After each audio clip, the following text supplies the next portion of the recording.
Ils ont décidé de franchir un nouveau cap dans leur opposition aux rebelles du M23. Ces jeunes volontaires de Bukavu, parmi lesquels des membres des groupes d'autodéfense locaux ainsi que des anciens militaires, se réunissent pour la première fois. Leur objectif, élaborer de nouvelles stratégies de lutte et partir combattre aux côtés de l'armée congolaise dans la province voisine du Nord Kivu.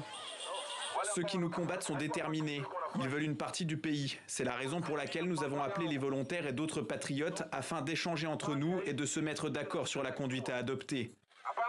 L'heure n'est pas à la mise en avant des groupes auxquels vous appartenez.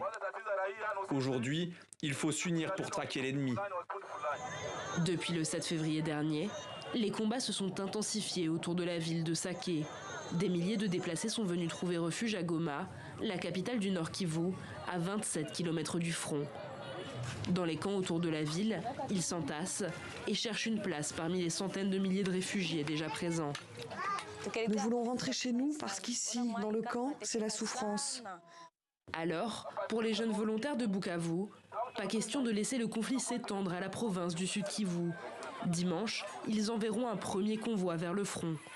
Nous allons combattre. Nous acceptons de verser notre sang pour notre pays, le Congo. Nous acceptons de protéger la population et ses biens, défendre l'intégralité du territoire.